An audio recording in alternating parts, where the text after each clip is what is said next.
Assalamualaikum Bapak dan Ibu calon jamaah haji Indonesia yang insya Allah sebentar lagi akan diberangkatkan ke Tanah Suci. Ada beberapa hal yang terkait dengan aturan barang bawaan yang baru saja dirilis dari Kementerian Agama. Adapun kebijakan terkait barang bawaan itu ada 6 poin yang bisa saya sampaikan. Yang pertama, jamaah haji reguler berhak membawa tas bagasi tercatat yang dapat diisi maksimal 32 kg. Tas tenteng yang dapat diisi maksimal 7 kg dan juga tas paspor yang akan diberikan oleh pihak penerbangan. Jadi ada 3 macam tas yang boleh dibawa oleh para calon jamaah haji. Yang pertama, tas besar yang berisi seperangkat perlengkapan pakaian. Yang kedua, ada tas tenteng. Tas tenteng ini bisa masuk bagasi pesawat. Dan juga ada tas paspor, di mana tas paspor ini biasanya dicangklongkan oleh para jamaah yang isinya berupa identitas, berupa paspor dan lain-lain. Yang kedua, pihak penerbangan hanya akan mengangkut tas bagasi tercatat, tas tenteng, dan tas paspor sesuai standar yang telah diberikan dan berlogo perusahaan penerbangan pengangkut.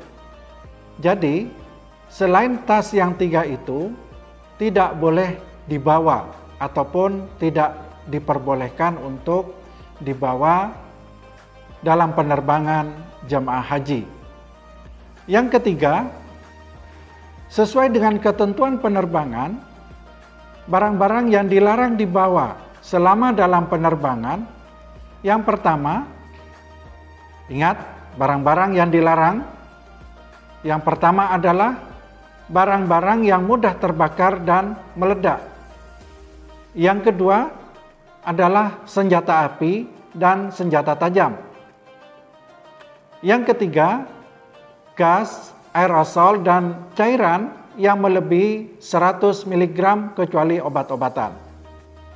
Sebaiknya kalau kita mau membawa sampo misalnya, atau sabun, bawalah sabun padat atau batangan, atau bawa sampo berupa saset kecil-kecil, sehingga aman untuk penerbangan. Ketentuan yang keempat, benda-benda tajam seperti gunting, potong kuku, alat pencukur dan sebagainya dimasukkan ke dalam tas bagasi tercatat, bukan dalam tas tenteng. Jadi kalau misalnya para jamaah mau membawa gunting untuk keperluan tahallul misalnya, atau cukur rambut, termasuk juga potong kuku, alat potong kuku, dan alat pencukur rambut ataupun yang lain-lain, barang-barang itu dimasukkan dalam tas besar, bukan dimasukkan ke dalam tas tenteng, apalagi tas paspor. Ketentuan yang kelima, untuk jemaah haji yang akan membawa obat-obatan dalam jumlah yang banyak, perlu membawa surat pengantar dari dokter yang bersangkutan.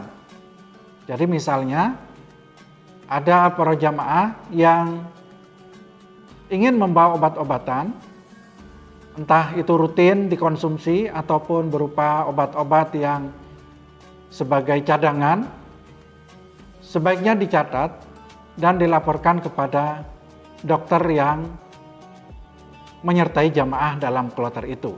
Ketentuan yang keenam, sesuai dengan ketentuan penerbangan Arab Saudi, jamaah haji dilarang memasukkan air zam-zam ke dalam tas tenteng dan tas bagasi tercatat. Nah, ini yang banyak terjadi ketika jamaah haji mau pulang ke Indonesia, banyak memasukkan air zam-zam ke dalam tasnya. Sehingga hal tersebut akan menyulitkan tidak hanya bagi para jamaah dan juga bagi para petugas yang ada di bandara. Bapak Ibu para jamaah yang saya hormati, Adanya ketentuan ini tidak lain adalah untuk keselamatan kita semua, keselamatan penerbangan yang mengangkut para jamaah dari tanah air menuju tanah suci, dan juga sebaliknya dari tanah suci menuju tanah air. Demikianlah para Bapak Ibu, semoga keterangan singkat yang terkait dengan kebijakan barang bawaan ini cukup jelas dan kita bersama-sama mematuhi ketentuan ini sehingga pada saatnya nanti kita bisa berangkat dan pulang dengan selamat. Terima kasih. Wassalamualaikum warahmatullahi wabarakatuh.